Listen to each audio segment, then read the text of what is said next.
சபையர்களே, வர்ணமலையாகப்பட்டவர் அதாவது சிவனை கோரி கடும் தவத்திற்கு செல்றாங்க. அதனால கையுக்குண்டான காணிக்கை போட்டு காலம் தொட்டு கும்பிடாத முன்னாடி தொட்டு கும்பிட்டு வேப்பந்தல பாடம் போட்டு போங்க. நம்ம குடும்பத்துல எத்தனை குறை இருந்தாலும் குறை சீக்கிரமா நீங்க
நமசிவாய நமக.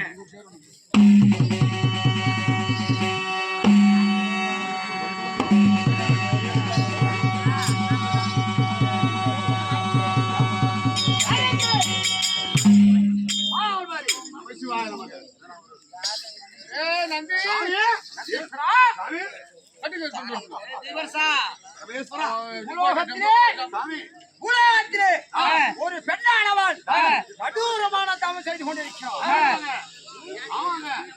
கம்பம் ஏறி சுமாரியமாக எரிந்து கொண்டு இந்த சிவனே சிவனே தவம் செய்து கொண்டிருக்கிறார்.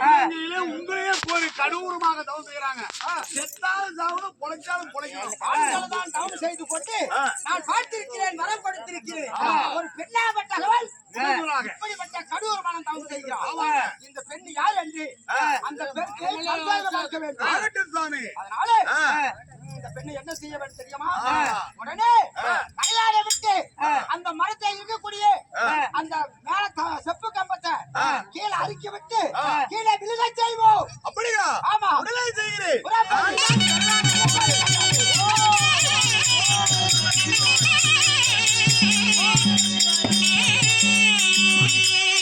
அந்த கரையான விட்டு அரைக்கு செய்து, ஆனா அந்த நமசிவாய என்ற சத்தம் மட்டும் குறையவே இல்லைங்க. பயப்படவில்லையா? போகட்டும். இருந்தாலும் இதோ வாடிக்காவனே காத்தாகப்பட்டு அடித்த அந்த மரத்தை கீழே தள்ளி அப்படி மீண்டும் எப்படி தாம் செய்வான்னு பார்க்கலாம்.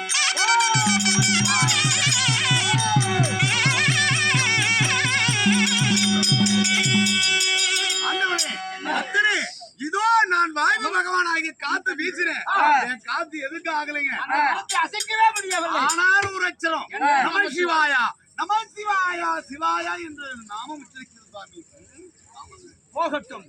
இருந்தாலும் இந்த பெண்ணானவரை என்ன செய்ய வேண்டும்? என்ன செய்ய வேண்டும்? பெருமலை பெருமழை பெய்தா அந்த மலை தவுத்த விட்டு கீழே விடுவா. எப்படி தவு செய்வா? மலையே வந்தவரே தேவையான பெருமலையாக பெய்துடும்.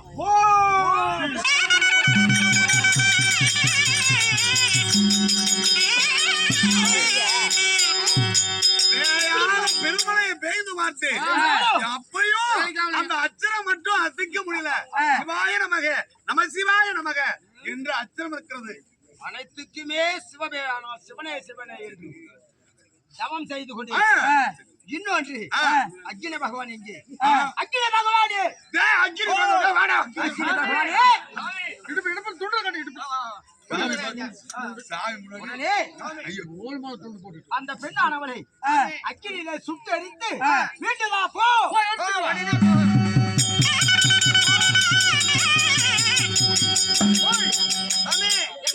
நான் எரிக்க கிட்ட போனங்க அந்த அக்கினி எரித்து விட்டா என்ன எரிக்கிறது? எரித்த பிறகு கூட போச்சு. நமசிவாய நமசிவாய அச்சத்தையே தான் நான் சொல்லுவேன்.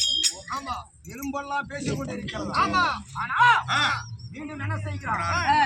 இதோ அந்த அக்கினியில எலும்பெல்லாம் எரித்து செக்கில போட்டு ஆட்டி அதை கொண்டு போய் கங்கா நதியில கரைத்து விட்டு வா போ.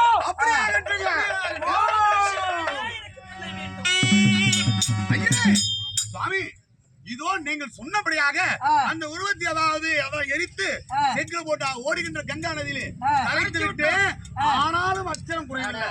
நம சிவாய நமக நம சிவாய நமக. எனக்கு பிள்ளை கங்கை கூட எனக்கு பிள்ளை வேண்டும் பிள்ளை வேண்டும். அந்த சத்தம் குறையாமல் இருக்கிறது. இந்த பெண்ணு என்ன செய்ய? இதோ கங்கா நதி கரைத்ததோடு பாவம் தந்து விட்டது. அதுக்கு ஒரு வரம் கொடுத்து விடுங்க சுவாமி. இந்த பெண்ணு யார் என்று விசாரித்து பாருங்க. அம்மா தாயே ஆண்டவா தெய்வமே தாயே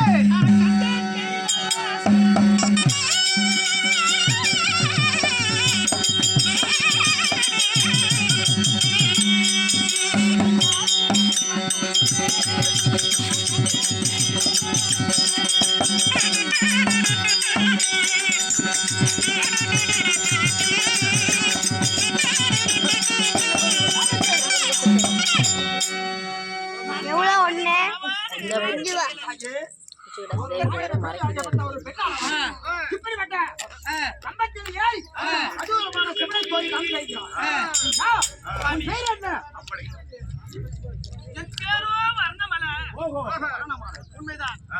திருமணத்தை செய்து 60 ஆண்டு காலமாகிறது. எனக்கும் 80 வயது ஆகிறது. காவேரி பூப்பட்டினத்தை ஆண்டு வரக்கூடிய மாசோட்டா சக்தியாவே மாறி எனக்கு ஒரு புத்திர சந்தானம் கிடையாது. பெற்றால் குழந்தை பிறக்கிறது சொல்லி உளுத்தி நான் வளர்த்துக்கு வந்தேன் சுவாமி. அம்மா வயதோ 80 வயதுல நீ குழந்தை வர பெற்று நீ என்ன செய்ய போகிறாய்? இப்படி கடூரமான நாம் செய்கிறாய். சாமி என்னை கேவலமாக பேசினார்கள். பிள்ளை என்று சொல்லி என்னை இழிவாக பேசினார்கள். குழந்தை வரத்தை கொடுத்தால் கொடுங்கள், இல்லை என்றால் இந்த கைலிங்கிரி மலையிலே நான் அக்கினியிலே நான் மடித்து விடுகிறேன். தாயே இந்த வயதுல கூட எனக்கு குழந்தை வர வேண்டும் அப்படி என்று ஒரே பிடிவாதமாக கடூரமான தவம் செய்கிறாய். நீ செய்த பாவம் எல்லாம் இதோ 80 வருட காலமாக அனைத்தும் நீங்கி விட்டது. தாயே பாவம் எல்லாம் ஜங்கிலே நீங்கி விட்டது. பயப்பட வேண்டாம். ஆனா நான் உனக்கு குழந்தை வரம் தருகிறேன். பெற்றுக் கொள்வாய். தாங்கள் எனக்கு வரம் தருவதாக இருந்தால் எனக்கு முன்பதாக நீங்க இருவருக்கு வரம் தர வேண்டும். ஆமா கைலங்கிரி மலை அடிவாரத்தில் வரும் பொழுது கோபிலிங்கம் என்ற பெண்ணும் சித்ராங்கதை என்ற பெண் இருவர்களும் என்னை வழிமறைத்து எனக்கு புத்திர சந்தான வரம் வாங்க போறியே கேட்டாங்க. அப்பொழுது நான் அவருக்கு வாக்களித்து வந்தேன். முன்னதாக உங்களுக்கு வரம் வாங்கி வருகிறேன், பின்பதாக நான் வரம் வாங்கிறேன் சொல்லி அவர்கள் சத்தியத்தை செய்து கைலிங்கி மலை அடைந்து அவர்களுக்கு முன்ன வரம் தாருங்கள், எனக்கு பின்வரம் தாருங்கள். எத்தனையோ பாவங்களும் செய்திருந்தால் கூட தவத்துக்கு வரும்பொழுது கூட இடையில இருக்கக்கூடிய வழியில இருக்கக்கூடியவர்களுக்கு முதல் வாரம் வாங்கி வருகிறேன், நான் கடைசியாக வாங்குகிறேன். அப்படி ஒரு நல்ல நத்தை வைத்து நீ தவத்தில் அமர்ந்திருக்கிறாய், பயப்பட வேண்டாமா? இதோ இந்த கடியை தருகிறேன், இந்த கடியை பெற்று மூவர்களானால் உண்டானால் நிச்சயமாக குழந்தை பிறக்கும். என் கணாபோதத்தை கொடுத்து தருகிறேன். ஓம் சிவாய நமக.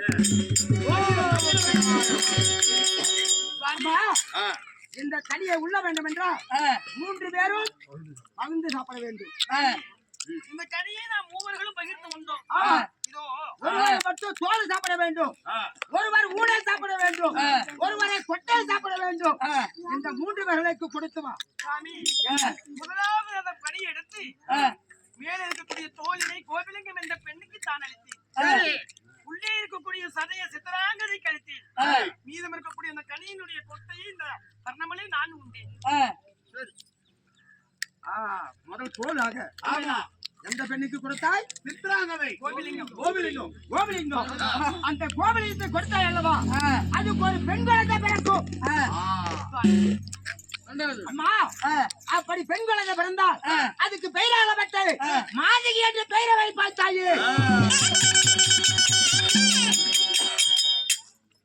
இரண்டாவது சதையார் கொடுத்தாய் பெண்ணுக்கு. சித்ராங்கதைக்கு பெண்ணை கொடுத்தாய். அந்த சதையை அதுக்கு மாதிரி என்று பெண்ணை பிறக்கும். பயப்பட வேண்டாம். இறுதியாக மூன்றாவது நீ கொட்டையை சாப்பிட்டாய், உனக்கு ஒரு ஆண் குழந்தை பிறக்கும். அந்த ஆண் குழந்தைக்கு பெயராகப்பட்டது கோவலன் என்று பெயரை வைப்பாய்.